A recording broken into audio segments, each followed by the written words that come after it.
Now, one of the things we have to talk about here is how there's certain mages, which we still haven't seen pick up tonight for AHQ, that really synergize well with this Annette. So I'm curious to see, I mean, obviously the one we always think about is, of course, that Ignis, but another one who can actually synergize really well is L'Oreal with a Hello, Rourke. AHQ. Hello, I see you, AHQ.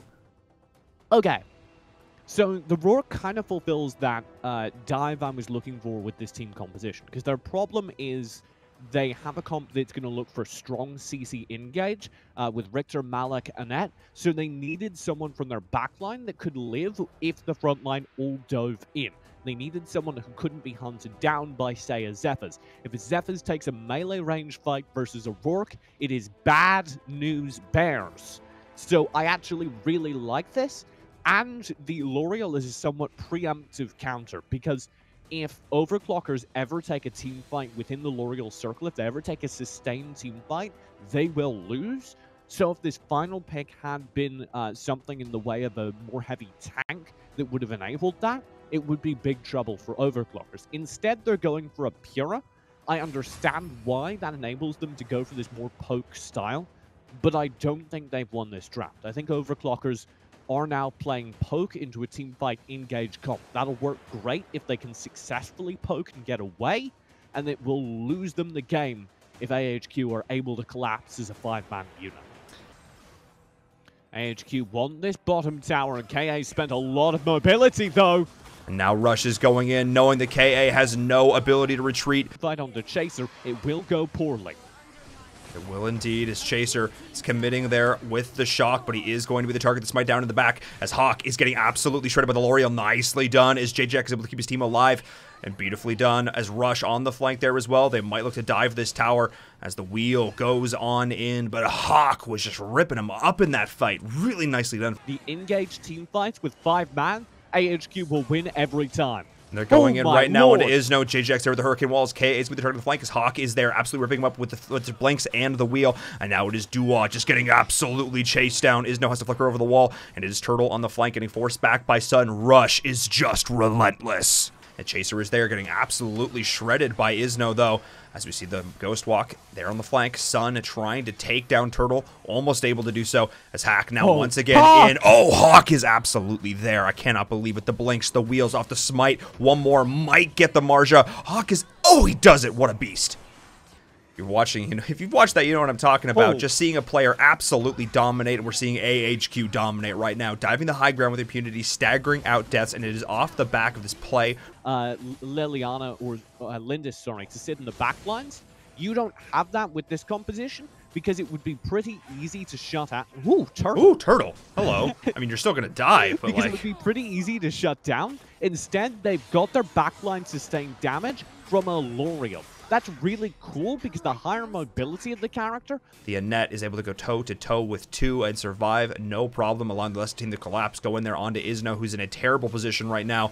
He's going to go down. That was not what OverClockers wanted. They needed to not overextend, because now not only are they down the Darkslayer, oh yeah, he's constantly there next to them. Oh, the wind cuffs just going in, finding 2. Deletion from Sun off the back, the retaliation. The ult goes in and onto the core. That is every single member of AHQ. TJ, we don't have to start, you know, theorizing about the next game. We're about to be in it, as game number 1 goes to AHQ.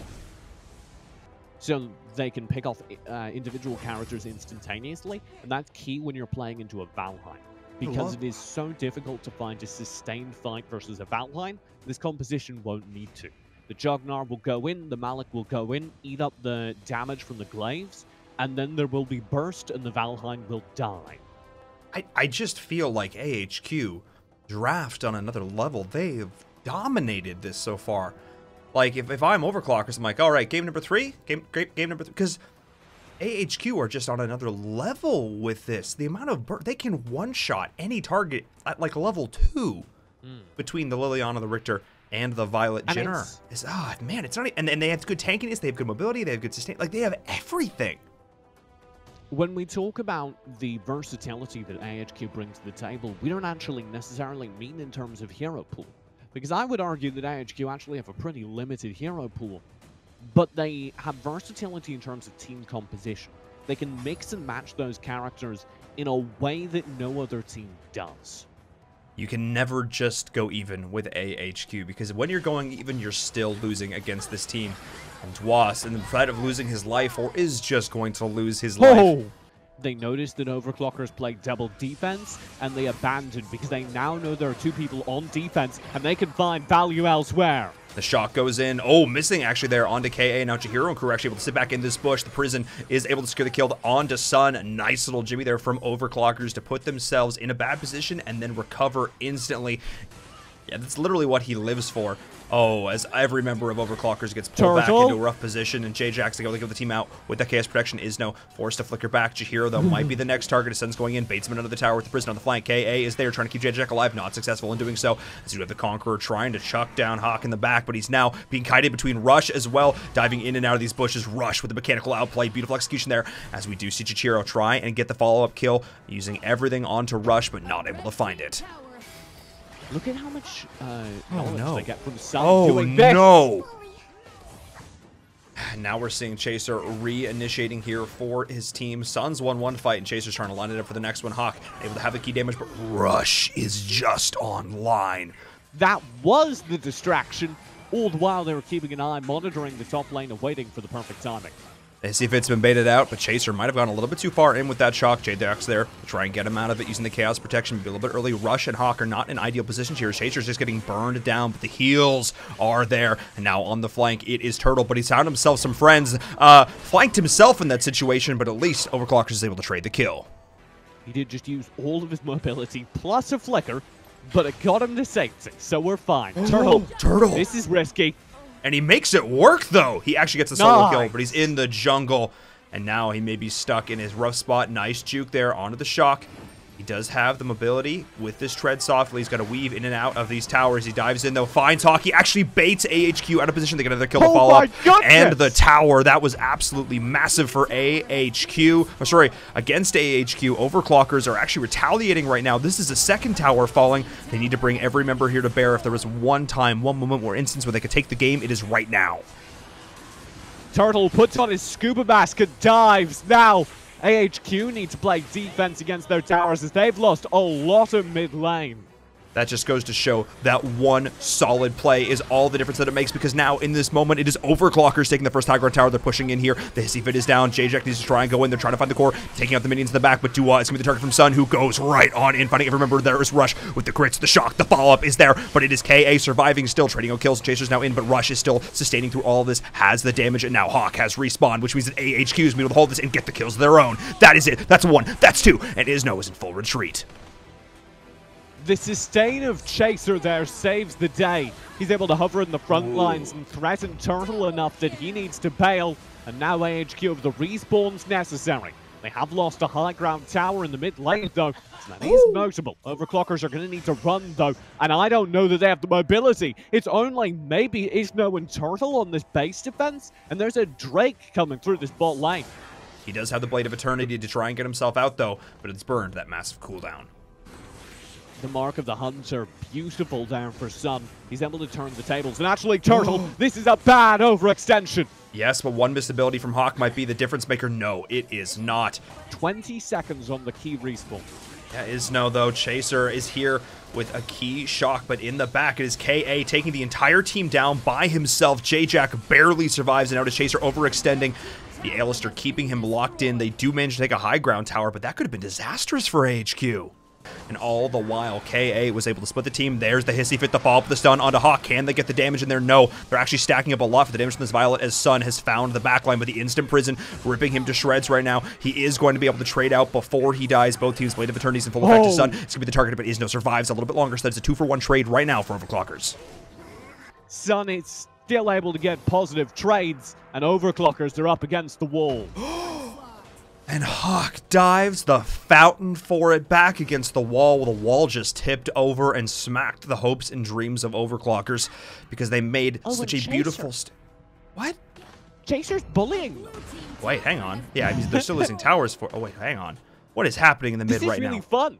OverClockers have such strong wave clear right now that there's no way for AHQ to close the game despite having complete map control. This is the most intelligent defense that OverClockers could manage. And because of it, AHQ have no option except to chase down these disparate kills across the entirety of the map, and that'll mean that OverClockerS likely have a 4-man defense. The problem is, a 4-man defense against all 3 waves of super minions is going to be... Yeah, he did enough damage to those super minions that he bought his team the time to get everyone back up. KA is here to rejoin the fray. But, oh, they're looking for a backdoor, TJ? Hello. I don't think they can. What is this? But it's also their only hope. If It's AHQ literally make their this only work, if OverClockerS make this work, they're insane. So Chaser, he's babysitting. He's babysitting the wave. They realize this. They're going in right now into the core. I don't know. They're going in. Lubu's the one that's trying to do this. They're doing it right now. They're going back in onto the core. OverClockerS. Oh, man. HQ needs to back and defend this. They can't get here in time. They can't get here in time. They absolutely know. But that's still GG. OverClockerS escaped game number 2.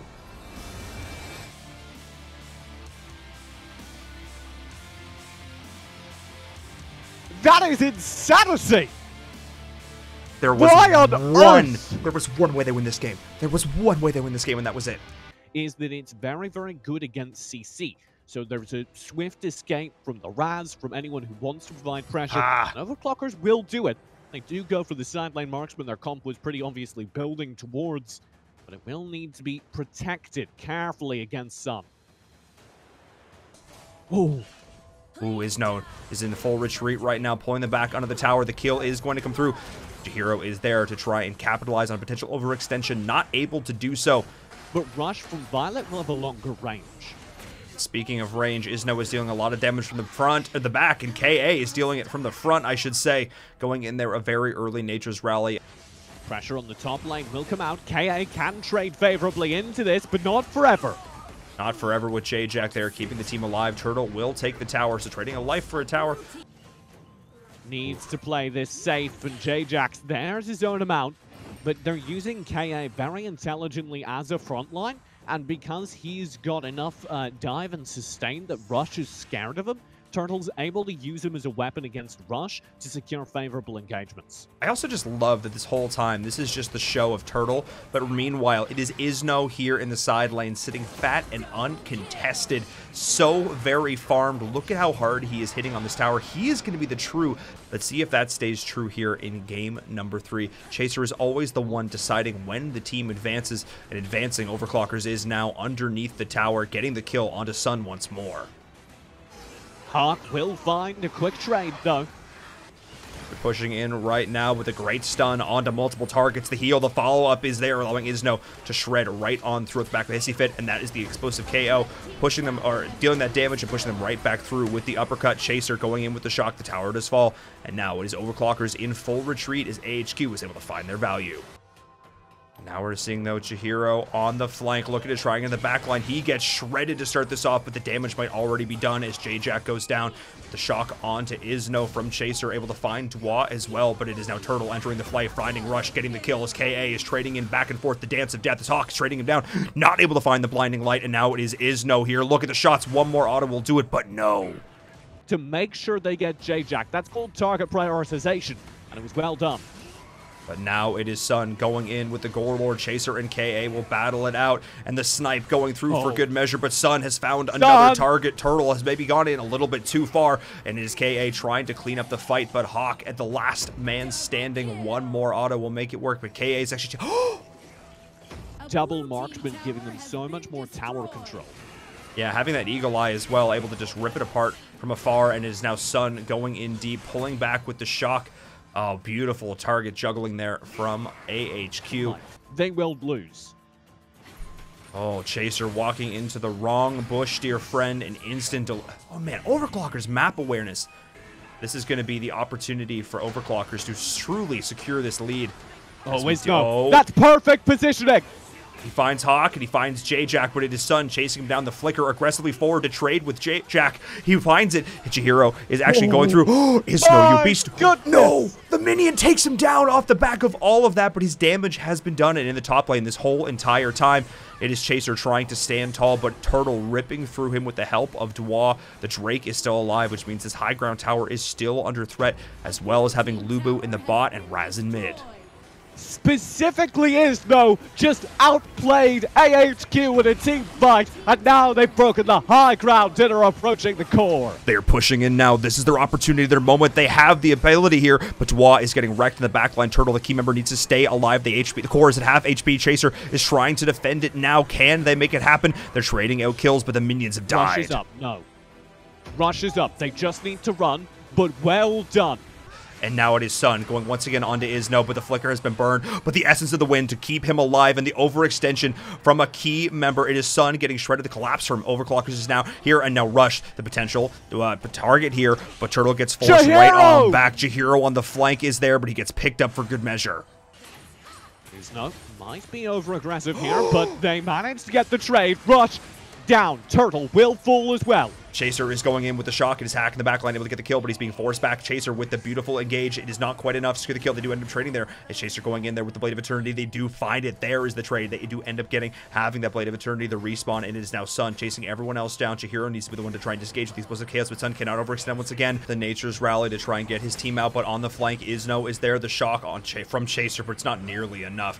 Hawk does not have the stun lined up in time. The Red Stallion from KA, he does take a lot of damage from Violet in return, but he forces out the Blade of Eternity. The Healing Light is where as well. But Dua trying to be... Oh no, the snipe onto Isno. Oh, Rush has reached that critical mass, emphasis on crit. They have such a mountain to climb. At this point, they're constantly going to be on the back step. Chaser knows about this. This is silly. He'll commit. He will commit, but too little, too late. He has the shock going in onto Isno, but the Drake instantly being summoned, having another body on the field. As on the flank, we do see the kill onto Chihiro. That was absolutely crucial. That is what they needed. This is the opening that AHQ wanted to make happen. Nay, needed to make happen. But it's not worth taking that risk over, especially if you see it's contested. On the flank, Chihiro wants it. And try and split push, and the buff is taken against them. Buff is taken against them, but on the back line, a lot of damage already here onto Hawk. Sun is the next target going down. The Dark Blessing will keep him in it just a little bit longer, but KA is surviving, sustaining through this, and Hawk is now there once again, but Sun will have the Blade of Eternity. But in the flank, though, we do have Alice actually in the mid, fighting up against the Violet and the Malik here as well. And that is going to be another pickup here. A solid 3-for-0 trade for AHQ. AHQ need to win on these kills because they did just lose their final high ground tower. They need to win right now before that match. Turtle and Chihiro were here. Turtle and Chihiro are here. They're deciding. They're trying to figure out if they can backdoor this. They're trying to figure. And they can't. Chaser was literally just playing defense. Yes, Chaser is here. But the instant to lead him. That is actually moves. There's minions actually pushing out of the core right now. Chihiro. The flicker. He almost survived. But now on the backdoor, the minions are here. They're trying to disrupt this. Turtle's deciding whether he can go through this. He's going in the core. The minions got it. That's GG. OverClockers take game number 3. 2 games in a row. That time off of wave management. AHQ lose to a backdoor. The Wisp hover. Ooh, do you think it's real? Do you think this side lane marks? I would be so interested if we get a side lane marksman draft here. I would be using so that word carefully. Interested.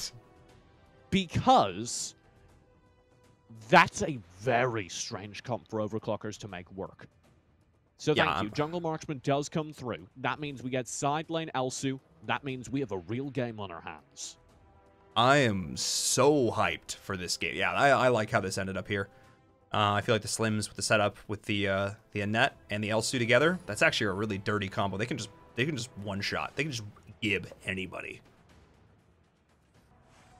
Already good damage found in the top lane. KA down. Okay, yeah, KA. He is getting picked up there. Nicely done. To still find value in an opportunity. Here's Rush. Chaser. Oh, that's a good duo. Oh, that was exactly what they needed. That's going to be the pick up the first kill, potentially the second here. But Rush not quite able to find it. That was the collapse in an instant. The double Rush coming in. Well, yeah. Nicely done. I'd like to just point out, actually, Rush getting caught out will be the point. Ooh. But I'd like to just point out that Chaser used a minion to shield himself from the snipe earlier. That was insane micro. It was really nicely done from him, barely escaping with his life just a little bit longer. KA will be trying to change that, but all the while AHQ are collecting further damage. Isno again bursted down. And you're right, Paul. Chaser is the main source of burst damage for this roster. He goes on in, he puts his shoulder into it, and like a leaf on the wind, Isno is finding just how far he soars as the high ground once again under threat, Duo forced to burn that easy, early Essence of the Wind and barely surviving. This is interesting because it is this shift away from double marksman to Elsu that really hurt OverClockers in this game. They weren't able to establish early game control, and their late game may not be coming. Splitting the fight beautifully between Hawk, the rest of the crew. That is the last high ground tower under threat, and that is going to be GG. This is the AHQ we know and love. Pushing in here onto the high ground. There is not a snowball's chance, and the great below that OverClockers survives in this game. TJ, we're seeing a game number 5. My goodness. Great. It's like good. It's a very good Batman, but I'm not a fan of the character. And I feel like Rush is so much better at the ranged marksman. I am favoring OverClockers in this draft. Yes. Oh, yes. Unless this final pick is something that I've not thought of that completely changes everything. Yeah, no, it's just the lane marksman. CC, yeah. Or the lane mage, rather. The Alistair gives them extra stuns. This is a decent teamfight comp. But I really would not be running a teamfight comp into OverClockers. Golly. These are not good options. I think I'm leaning more towards the L'Oreal, just given the success they had with it earlier. Yeah, that may be what they end up doing. I'd think the Kali for the range buff is the smarter choice because you need to be able to zone back the Ignis. But like you were saying, I really do think OverClockers have just won this draft in Game 5, an elimination game for both teams. So, I think he's one of those players who can find massive success when he's in the right positions, but if he's not feeling comfortable... Rush! Uh-oh, they're going in, they're finding the invade. Isno instantly gone. Is no way he's getting out of that one, but on the flank, Chihiro is there. Nicely done there from the counter initiation, but still the double kill for AHQ. Oh baby, a triple. Chihiro will go down as well. The Kali absolutely slaughtering with the Ethereal Pulse. Win the early game thus far, and they're not looking to stop anytime soon. That's the initiation onto Isno. The Hissy Fit is there to seal the deal. Dua too far forward, trying to be the linebacker for his squad, but the flank makes it irrelevant. And they've made AHQ look so weak. Now they need to do it one more time, and Sun has had quite enough. Yeah, Sun is like, look, dude, I want to get right in on this. KA is just in a terrible position. All the CC, the Agni's grasp at the back of everything that J-Jack and Hawk have got to offer right now. They are up 6 kills to 0. Hawk in trouble here. Will need to play back out. Focusing on zoning out Chihiro, and Rush has the execute. That is a strong opener again from AHQ. Now Turtle and Isno play a solid duo. Ooh, Isno's actually going in. Turtle being the strong frontliner, but the Sun onto 2 from that Sunshine. Turtle now standing strong. Turtle lifesteal through it. Rush is going to be the target. That is going to be the pick up there. Shredding on 1-for-1. But on return, the Ethereal Pulse is there with the stun. Dua doing a great job body blocking, but it might not be enough as the damage is coming through. The follow-up there from Chaser. And yes, it is there. Chasing another solid kill, but the Chognar does his job. He dies for his carry. Yeah, he's just getting shredded. Half HP after that, and now it is Sun on the flank. Wildfire is there, locking KA in place. He's like, wait, that's my job. Yeah, it's a beautiful matchup for AHQ, and they'll continue to press forward, scaring Dua further and further back. Isno might be here for the clear, but he's in trouble. Yeah, he might be in a rough spot right now as Sun goes on in. They find the kill onto him. Nicely done, Hawk. I think he misses like 2 spirits a pulse. That is wild. Rush beginning to struggle in terms of damage, and I say that not because he's doing little damage, but because you can see he's not doing as much as he should be doing for the level lead he has. So watch out for that mid-game brick from Rush, but the advantage of the Batman is, despite that, he's still got such a lead. Isno with the flicker, the dodge in the mid, but Hawk, one more auto. That is it. This is now, I want to say, a near insurmountable lead for AHQ. They would have to try to lose this game at this point. If you can last late game, your Ignis comes online, your Telenas comes online, but I don't favor your odds of doing that. Not at all. It is not going to happen as the first high ground tower falls. Looking towards mid as well. AHQ is in an absolutely commanding position, showing their dominance here in game number 5, adjusting the drafts accordingly, taking OverClockers out of the game in terms of comfort picks. The Death's Embrace, more like embracing his own demise. AHQ will look to press forward. 2 high grounds remain. The zone from the Talonars just isn't doing enough to out-pressure an amazing Ethereal Pulse. Forcing back Chihiro once again, outranging him in every regard. The mid tower perfectly timing the crash of these mini waves. Turtle is going to be the target as well, pulling him right back on in. The minions are there onto the core. TJ, this is going to be it. This is AHQ in an undeniable position, and I believe with everything that is throwing at it right now, that is going to be our series. They do it. AHQ with the comeback. They are your winners.